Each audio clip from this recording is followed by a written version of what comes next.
Так, всем добрый день. Решил снять такое видео по поводу стука в двигателе D240. Да, конечно, это было у меня что-то.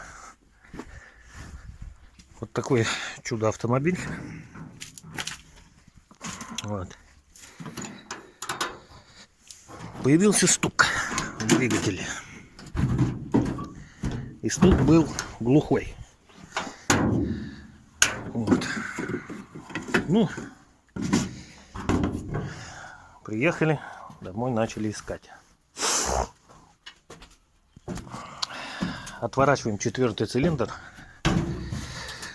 Вот эту трубку топливную на четвертом форсу, на четвертом цилиндре. Стук пропадает. Распылитель. Поехали в магазин, купили распылитель. Заменили, поставили, стучит. Насос. Ну что, наверное, насос. Отвезли форсунки, насос в ремонт. Сделали. Привожу, ставлю, завожу, стучит. Вот это, думаю, номер. Ну, и опять такая же песня. Отворачиваю четвертую трубку, ослабляю топливную. Все равно стучит. Это стук пропадает. Ну, в общем, ну что. Наверное, плохо сделали насос. Нашел другой насос, рабочий. Завожу, ставлю, завожу. Стук прекратился. И четко так работает двигатель. Ну все. Завел, поехал. Километров, наверное, 8 от дома отъехал. Стук опять появился. И стук такой глухой, как будто бы киянкой под днищу кабины стучат. Такой вот, ну, не металлический стук. Разворачиваюсь, поехал домой. Приезжаю, вскрываю картер, вскрываю все нижники, кроме последнего, четвертого бугеля. Его не открутишь, надо заднюю плиту снимать. В общем, эти все снял, все просмотрел, все вкладыши, все в идеале. Все отлично. И опять же, сцепление, когда я выжимаю, стук не меняется. Вынаю я поршня. Пришли тут мотористы умные, говорят мне, стучит палец на поршне. Шатунный. Вынаю шатуны все. Да, на третьем и на втором цилиндре палец. Есть люфт. Есть люфт. Ну, покупаю я новые 4 шатуна. 4 пальца. Новую поршневую.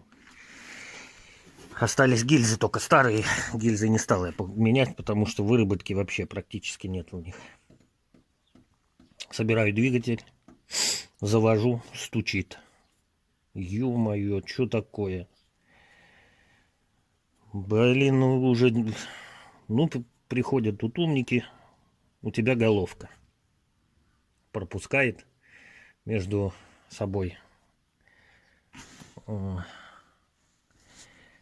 Поэтому нет компрессии путевой.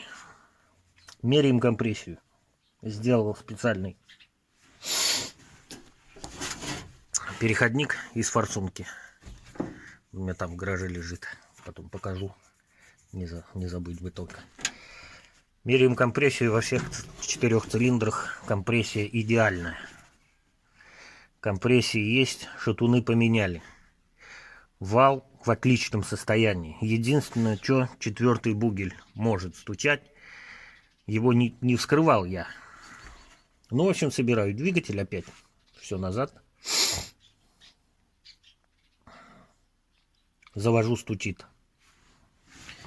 4-й цилиндр. Отпускаю трубку. Стук прекращается. Ну, ё-моё, ну уже все. Мочи нет, слезами писать хочется, как говорится. Ну, куда еще лезть? Может быть, все-таки насос. Снимаем с рабочего трактора двигателя. Насос ставим, заводим, стучит. Ну, в общем, нашел хорошего моториста, он мне говорит: Сергей, может стучать шатун, вот, эллипс на валу, и поэтому глухой стук. Я говорю, ну как же, на вкладышах ни задиров, ничего нету. Ну, в общем, масляная пленка пока еще стучит, но не стучит.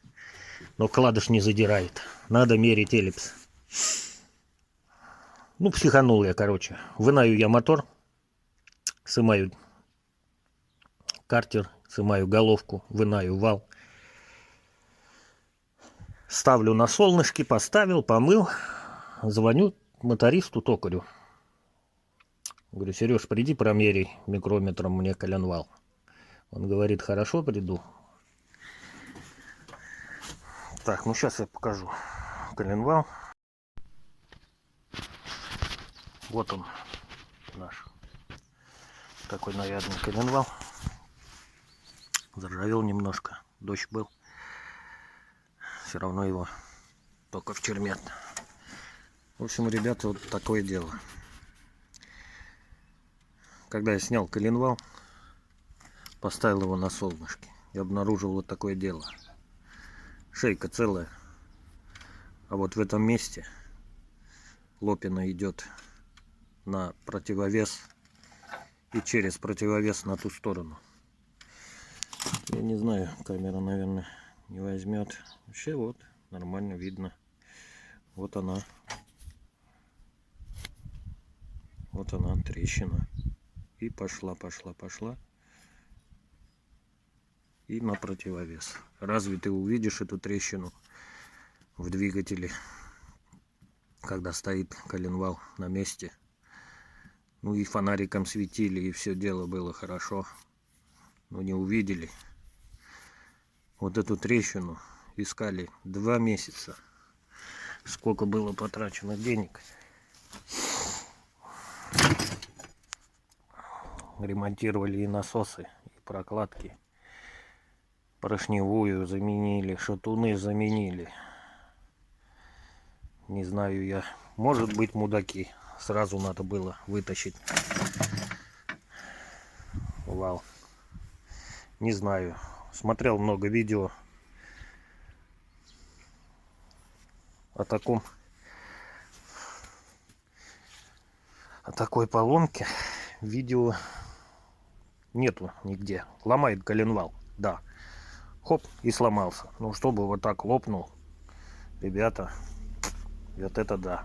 И главное дело, он ездил до последнего, стучал и ездил, не сломался.